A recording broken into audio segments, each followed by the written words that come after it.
यह कहानी है लंदन की, साल 1884 की, व्हाइट चैपल की। एक ऐसी दहशत की रातों की जिसकी गूंज आज भी कानों में सुनाई देती है। व्हाइट चैपल, तंग गलियां, धुंधली गैस की बत्तियां, भीड़भाड़ वाली सुबहें और रात में सुनसान सन्नाटा। वहीं उन सन्नाटों में कदम रखता था एक ऐसा नाम जिसने पूरे शहर को कांप कर रख दिया, जैक द रिपर। 1888 की उस ठंडी रात में पहली बार पुलिस ने एक महिला की लाश पाई। वह हत्या इतनी बेरहमी से की गई थी कि किसी ने सोचा भी नहीं था कि यह घटना एक के बाद दूसरी होगी, और फिर दूसरी, और फिर तीसरी। हर बार वही भयावह माहौल, वही अंदाज और वही सवाल, यह कौन है, क्यों चुन रहा है वह इन्हें। उसने हमेशा अंधेरे का लाभ उठाया। वह अपने शिकार को छांवों में पकड़ता, भीड़ भाड़ से दूर, उन गलियों में जहां चमकदार लाइटें नहीं थीं। लक्ष्यों में जरूरतमंद और अकेली महिलाएं थीं, वे जो काम और जीवन में उलझन के कारण रात में भी बाहर रहती थीं। पुलिस ने कहा कि जो शख्स यह कर रहा है उसे शरीर की बनावट की समझ है। कुछ ने अनुमान लगाया कि शायद वह कोई डॉक्टर या कसाई हो सकता है, पर यह सिर्फ अटकलें थीं, ठोस सबूत कुछ भी नहीं। समाचार पत्रों ने आग लगा दी, हर हेडलाइन ने डर को हवा दी।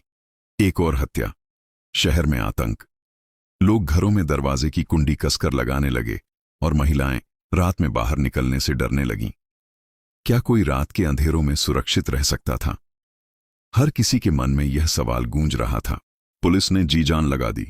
दर्जनों संदिग्धों से पूछताछ हुई, रात्रि गश्त बढ़ाई गई, लेकिन हर बार मार्ग पर पड़े कुछ भी निर्णायक सुराग नहीं मिले। फिर अचरज की बात, कुछ लोगों को अजीबोगरीब खत मिलने लगे जिनमें शरारती और घमंडी अंदाज था। कुछ खत ऐसे आए जिनमें उसने लिखा था, मेरे नाम है रिपर, तुम मुझे पकड़ नहीं पाओगे। इन खतों ने मामले को और भी सनसनीखेज बना दिया। पर क्या ये खत वाकई उसी व्यक्ति ने लिखे थे या कोई शरारती व्यक्ति धूम मचा रहा था? सच्चाई धुंधली रही। सितंबर और अक्टूबर की रातों में और लाशें मिलीं। हर बार शहर का दिल और अधिक डर से सिमट गया। लोग अनुमान लगाने लगे, क्या यह एक विचित्र रोग है? क्या यह एक पागल है? क्या यह कोई उच्च समाज का व्यक्ति है जो बिना पकड़े रह गया? बहसें तेज हुईं, अफवाहें उड़ीं और हर कोना एक नए शक की अलौकिक छाया से ढक गया। फिर वैसे ही जैसे वह आया था, वह गायब भी हो गया। अचानक हत्या की वह लड़ी टूट गई। खत बंद हो गए। गलियां फिर रोजमर्रा की आवाजें लेने लगीं। पर प्रश्न वही थे, वह कौन था जो आया, भय फैलाया और फिर किसी अज्ञात राह में समा गया? वक्त के साथ लोग अनेक सिद्धांत लेकर आए। कुछ ने कहा वह कोई पेशेवर था, कोई डॉक्टर। कुछ ने कहा वह एक सामाजिक दर्जे वाला आदमी था जो आसानी से लोगों की नजर से बच सकता था। कुछ ने कहा कि वह कहीं और चला गया या उसे मार दिया गया। पर कोई भी प्रत्यक्ष सबूत सामने नहीं आया, और यही इस कहानी को आज तक रहस्य बनाकर रखता है। जैक द रिपर की कहानी सिर्फ उन घटित हत्याओं का वर्णन नहीं है, यह उस तरह का डर भी है जो एक समाज के भीतर फैल जाता है जब अनिश्चितता और अटकलें हकीकत पर हावी हो जाएं।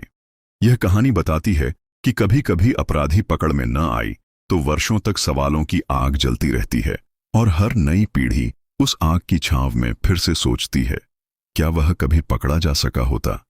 क्या सच कभी सामने आता? आज सैकड़ों किताबें, फिल्में और डॉक्यूमेंट्रीज इस केस पर बनी हैं।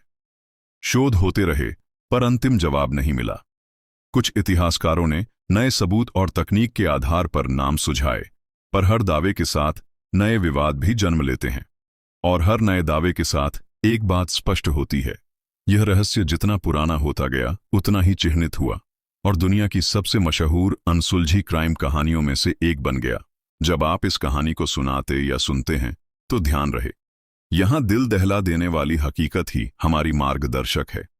एक शहर की रातें, अंधेरा, अफवाहें, पुलिस की निराशा और एक नाम जो सदियों से रहस्य बना हुआ है, जैक द रिपर।